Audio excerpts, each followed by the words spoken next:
They warned her that Kim Tae-min was untouchable, a cold-blooded Korean billionaire who crushed anyone who dared challenge him. But on a quiet evening in Seoul's most exclusive dining room, a young African woman looked him in the eye and refused to break. She had no wealth, no connections, nothing but her pride and unshakable resolve. And with those alone, she silenced a man who had never known defeat. That moment would rewrite both their destinies forever. The Jade Blossom stood like a cathedral in the heart of Seoul's wealthiest neighborhood. Crystal chandeliers cast golden shadows across marble floors. Each table dressed in ivory silk, silverware gleaming beside hand-cut crystal. This was where Seoul's power brokers gathered, not merely to dine, but to remind the world of their status. But tonight, the harmony shattered. At table 9, time itself seemed to freeze. "Do you have any brain cells, or did they forget to include those when they hired you?" The voice sliced through the room like a frozen blade. Wine glasses trembled, silverware clattered, even the cellist's bow stuttered mid-note. Every conversation died, leaving only the cruel echo of his words hanging in perfumed air. He sat there in a midnight blue suit that caught the light with every breath, his dark hair swept back with razor precision, his face all sharp angles and cold beauty. Kim Tae-min, a tech magnate who owned half the startups in Gangnam and all the terror that came with absolute power. His presence commanded instant obedience. His anger burned everything in its path. Tonight, his fury focused entirely on a young waiter who stood paralyzed beside his table. "I asked for someone with actual training," Tae-min said, his voice carrying to every corner. "Instead, they send me this incompetent fool. Your employees are worthless, uneducated, pathetic, absolute garbage." Nobody breathed, nobody moved. It was the unspoken law of the Jade Blossom. When Tae-min arrived, you suffered in silence and prayed for his quick departure. Then footsteps broke through the tension. From the kitchen corridor, a woman appeared, moving toward the chaos with quiet purpose. She stood tall, her posture graceful, her rich brown skin luminous under the restaurant's soft glow. A leather-bound notepad rested in one hand, a chilled bottle balanced perfectly in the other. Her footsteps on the marble floor were steady, deliberate, unhurried. She stopped at Tae-min's table and offered a respectful nod. "Good evening, sir. I'm Zara Mensah," she said, her voice calm but carrying quiet strength. "I'll be taking care of you this evening." Tae-min's cold gaze shifted to her, his expression twisting with contempt. "Perfect," he said with bitter sarcasm. "They've upgraded from incompetence to desperation. What exactly are you? Some charity case they dragged in off the street." Gasps rippled through the dining room. Zara's expression remained serene, her dark eyes steady and unflinching. "I'm here to ensure your evening is exceptional, Mr. Kim," she replied evenly. "Shall we begin with your wine selection?" He laughed coldly. "You think you know anything about wine? I've toured vineyards in Tuscany more times than you've probably left, whatever slum you crawled out of." Zara gestured calmly toward the menu. "You've indicated the Barolo, sir, but if you'd prefer something lighter, I could recommend the 2017 Brunello from Montalcino." His eyebrows lifted suspiciously. "And if you bring me the wrong bottle, I'll make sure you're unemployed before midnight." "Understood, sir," she answered without hesitation. She turned gracefully, then returned carrying the bottle. With practiced elegance, she opened it, poured precisely 1/3 of a glass, and presented the label facing him. "This is the 2017 Brunello from Montalcino," she explained smoothly. "Aged 24 months in Slovenian oak, full-bodied, complex, with notes of dark cherry and tobacco." Tae-min studied her with suspicion. "You read that off the label?" "No, sir," Zara replied gently. "I studied sommelier basics before accepting this position." The room held its collective breath as he lifted the glass and tasted. Silence stretched thin and dangerous. He swirled the wine, swallowed slowly, then finally muttered, "Acceptable." "Would you prefer the ribeye tonight or the lamb?" His eyes narrowed, testing her. "What do you know about lamb?" "It's prepared sous vide for 6 hours," she answered, without missing a beat. "Finished with rosemary-infused butter and served with roasted fingerling potatoes." For once, Kim Tae-min had nothing to say. Around the dining room, Whispers erupted, disbelief spreading like wildfire. Finally, he leaned back, studying her with dangerous curiosity. And what if I told you you're still nothing but street trash in expensive clothes? Zara met his stare without flinching. Then, I'd say even street trash can distinguish quality wine and serve it flawlessly. A stunned hush blanketed the hall. For several heartbeats, Teeman simply stared at her. His jaw clenched, his fingers tapped the tablecloth, and then unexpectedly he smirked. "Bring me the lamb." Behind her, the restaurant erupted in whispered shock. In the kitchen, the floor supervisor rushed toward her, pale with panic. "Zara, what were you thinking? That's Kim Teeman. He could purchase this entire building tomorrow." Zara held his gaze. Then perhaps it's time someone reminded him that money can't buy basic human decency. Minutes later, she carried the lamb out with steady hands, placing it gently before Teeman. He eyed the dish critically. "Looks overcooked." "It's not," Zara replied evenly. "Try the wine first. It'll enhance the flavor profile." The room watched in suspended animation as Teeman took a bite. He chewed slowly, swallowed, then sipped the wine. Finally, he set down his fork. "Tell your chef it's adequate, and tell him your service was marginally less terrible than usual." As Zara walked past another server, the woman whispered, "You're either incredibly brave or completely insane." Zara smiled faintly, "Probably both, but at least I'm not silent." That night, beneath Seoul's glittering night sky, Zara Mensah stepped into the cool evening air with her head held high, her dignity intact, and quiet determination burning in her heart. For the first time in years, Kim Teeman had encountered someone who refused to bow. The days that followed changed everything. The staff whispered in corners, watching Zara with mixed expressions of admiration and concern.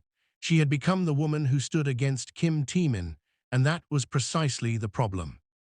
"Zara," whispered Jinho, the veteran waiter, as he passed her. "Word is he's returning tonight." Her pulse quickened, the memory of his sneer, his cruel accusations. It should have filled her with dread. Yet beneath the anxiety, something unexpected stirred. If he returned, it meant something. It meant she'd left an impression. "I'll take his table," Zara said quietly. At exactly 7:30, the glass doors opened. Kim Teeman entered like approaching thunder. His midnight blue suit caught the chandelier light, his presence slicing through the room like winter wind. He walked to table 9 and sat, the world rearranging itself around him. Zara moved forward, calm and measured. "Good evening, Mr. Kim. Welcome back to the Jade Blossom." His eyes lifted to hers, sharp and predatory. "You're still employed." "I am." "You didn't quit." "No, sir. Most people would have." "I'm not most people." Their eyes locked. The silence between them crackled with strange energy, something charged, like the air before lightning strikes. Finally, he tapped the menu. "What would you suggest?" The question alone made nearby staff exchange shocked glances. Teeman never asked for recommendations. "If you're seeking something rich, I'd recommend the Wagyu steak. It pairs exceptionally with the 2016 Bordeaux." He raised an eyebrow. "And if I wanted something refined?" "Then the black cod, miso glazed, subtle, elegant, best with a chilled chablis." He closed the menu slowly, watching her intently. "Bring me the black cod and the chablis." She bowed slightly and turned, but his voice stopped her. "You're not what I anticipated." Her back stiffened. She didn't turn around. "That's because you never looked closely enough to anticipate anything real." When she returned with the wine, she poured with quiet precision. He swirled the glass, inhaled deeply, and took a slow sip. "You were correct," he murmured. "I typically am, sir." He set the glass down, eyes narrowing. "I don't appreciate being wrong." "Nobody does." "I don't tolerate humiliation." Her gaze didn't falter. "Neither do the people you humiliate, sir, yet they endure it repeatedly." His jaw tightened, but he didn't lash out. He simply studied her like a man trying to solve an equation that refused to balance. When the black cod arrived, Tension rippled through the dining hall. He ate in silence. Finally, he set down his chopsticks and leaned back. This restaurant was superior before. Zara met his gaze calmly. I wouldn't know, sir. I only just arrived. Less defiance, more submission. I'm not here to submit, Mr. Kim. I'm here to serve properly. His lips twitched. You're either remarkably brave or dangerously foolish. You said that last time, she replied softly. He blinked. Did I? Yes, and I'm still here. And I'm still eating. For the first time in years, Kim Tae-min laughed. It wasn't cruel. It wasn't sharp. It was startled, surprised. The staff froze. The room itself seemed to exhale collectively. He reached into his wallet and placed a crisp bill on the table, for the wine and the honesty. As the doors closed behind him, Jin-ho approached Zara, eyes wide. What just happened? She exhaled slowly. That was the first crack in his armor. And as she cleared table 9, she realized something unsettling. Despite all his cruelty, she wasn't afraid anymore. She was curious. But recognition never arrives without testing. Days later, the Jade Blossom overflowed with guests. Kim Tae-min occupied table 9 again, but not alone this time. 2 executives flanked him, their voices loud, their laughter sharp. They drank excessively and treated the restaurant as if they owned it. When Zara approached, one of the executives leered. Well, the famous waitress, the same thing you brought Tae-min, except with a bigger smile. The second executive snorted. Is this the woman who talked back to you? She doesn't look like much. Laughter erupted from the table. Tae-min said nothing, he only watched. Zara's heart pounded. She could bow and walk away safely, or she could stand firm as she always had. Her chin lifted slightly. Respect is part of excellent service, sir, but it flows both directions. The first executive's face darkened. What did you just say? She said you're being rude. Tae-min's voice cut in, low and dangerous. The laughter died instantly. Tae-min swirled his wine glass, his expression unreadable. You disrespect my server, you disrespect me, and I don't tolerate disrespect. A stunned hush fell over the restaurant. Zara's breath caught. My server. The words carried weight. Possession, yes, but also protection, recognition. Later that night, after the rush had dwindled, Zara stayed behind to help close, but before she could leave, a voice echoed from the doorway. Stay. Kim Tae-min stood there, his jacket draped over his shoulder. He looked different tonight, less untouchable. His eyes weren't sharp, they were searching. The staff quickly vanished, leaving them alone. Zara folded her arms. What do you want, Mr. Kim? He approached slowly. You have a dangerous tongue. So I've been told. You shouldn't use it, not here, not with men like them. Her voice remained steady. Then, who will remind them they're human if everyone stays silent? Something flickered in his eyes, something raw, unguarded. You think you can change men like that? No, but I can remind them they don't own the world, even if it's only for a moment. Tae-min exhaled softly. You're unlike anyone else. And you're not as untouchable as you pretend, she countered. His gaze locked onto hers. Silence stretched between them, heavy but not hostile, charged, emotional. Finally, he spoke again, his voice quieter. Do you know why I keep returning here? Because you enjoy the food. No, his jaw tightened. Because it's the one place where no one dares tell me the truth, except you. Zara's breath caught. It wasn't much, but it was a crack, a glimpse of the man beneath the armor. You're lonely, she said softly. His eyes darkened, but he didn't deny it. Loneliness is safer than betrayal. The words hung in the air, sharp and vulnerable. For the first time, Zara saw not the arrogant billionaire, but a man carrying wounds too deep to show. Her voice softened. Then maybe what you need isn't obedience. Maybe it's someone who won't run when you're difficult. Something shifted in him. He stepped closer, close enough that she could see the faint shadows under his eyes. Careful, Zara, he murmured. If you keep speaking like that, I might start believing you. Her pulse quickened, But she didn't look away. Maybe that wouldn't be the worst thing. For a long moment, neither moved.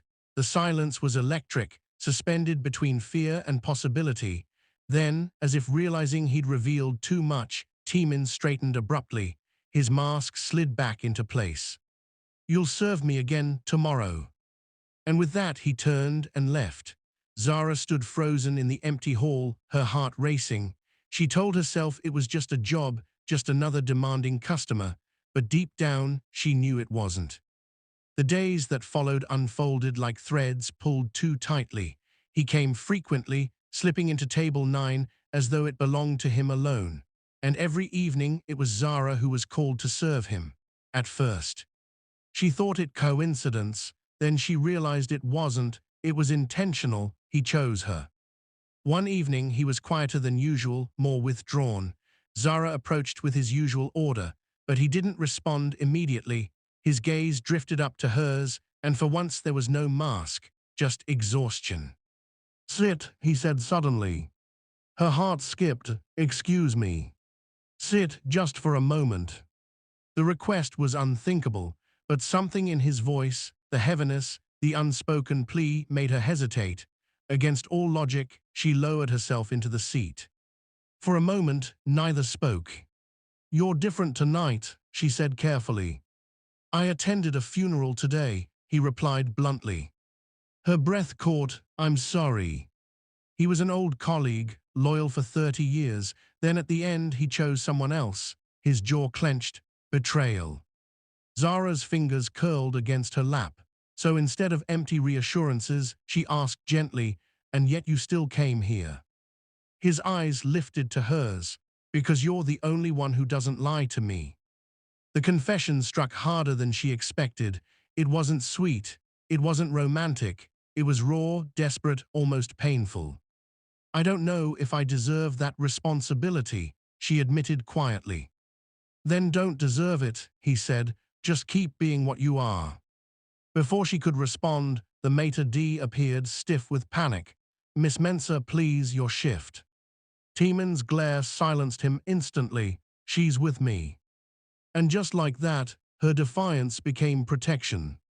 From that night on, something shifted permanently. He sought her presence even when he didn't speak. Some nights he would order nothing at all, just sit in silence while she moved between tables, as if the mere sight of her steadied him. Other nights he would ask strange, simple questions. "What makes you laugh? Do you ever regret being ordinary?" But beneath it all, there was danger. One evening, a sudden storm broke over the city. Rain hammered the windows, and by midnight, the restaurant was empty, except for Zara stacking glasses and Timin sitting alone, staring into the storm. "You should go home," she said softly, approaching him. "And leave you walking alone in this weather?" His voice was sharper than usual, but it wasn't anger, it was worry. She froze. "You care?" His jaw clenched. He didn't answer, but he stood, removed his midnight blue jacket, and draped it over her shoulders before she could protest. The fabric was warm, his scent clinging faintly to it. Her voice trembled. "Why are you doing this?" His eyes burned into hers, fierce and vulnerable all at once. "Because I don't want you broken." Her breath hitched. The storm outside raged, lightning flashing through the windows. But in that moment, all she felt was the storm between them. He was dangerous, she knew it. He was powerful, untouchable, wrapped in scars and shadows. But beneath all of it, she'd found something unexpected. Softness. The part of him that longed not for obedience, not for fear, but for something far rarer. For someone who saw him.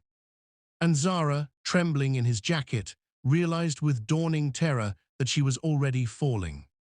That night when she returned to her apartment, soaked in stormlight and silk, she pressed her face into the jacket and closed her eyes. She told herself it was just kindness, just gratitude, but the truth was sharper. She wanted more. And somewhere across the city in his lonely penthouse, Kim Timin sat in the dark with a glass of untouched whiskey, staring at the rain. And for the first time in years, he wasn't thinking of betrayal. He was thinking of her. Seasons shifted. The jade blossom saw countless guests come and go, but one truth remained constant. Table 9 was never empty. Even when Kim Timin wasn't there, It carried the memory of his gaze, the echo of words that still burned in Zara's chest. Because you're the only one who doesn't lie to me. Life didn't suddenly grow easier. Zara still worked late nights, still woke with sore feet and aching hands. And Timan, for all his midnight blue silk and quiet power, still lived inside a fortress of shadows, but something had changed. When storms came, she no longer feared walking home alone. When nights grew heavy, she no longer felt unseen, because somewhere in the quiet corners of the city, his eyes followed her, not to possess, not to break, but to guard. And though neither dared to name it, the bond between them grew roots in silence. One night, as the city lights flickered below his penthouse, Timan stood by the window. He thought of his past, the betrayals, the grave, and then he thought of her, her smile, fragile yet defiant, the way she carried truth like armor. For the first time, he allowed himself to wonder if maybe love wasn't a weakness after all. Far across the city, Zara pressed her face into the midnight blue jacket still hanging in her closet. She whispered a prayer into its folds, that he would survive his shadows, that she would not drown in his world, that one day, if fate allowed, they might sit across from each other, not as waitress and heir, not as loneliness and light, but as two souls unafraid of the truth. Until then, they remained bound in silence, two hearts beating in the shadows of soul, two lives drawn together by fate's unsteady hand, not the end, only the beginning. If you enjoyed this story of courage, dignity, and unexpected connection, don't forget to like this video and subscribe to our channel for more powerful stories that touch the heart. Share this with someone who needs to hear that standing up for yourself is always worth it. And tell us in the comments, what would you have done in Zara's position?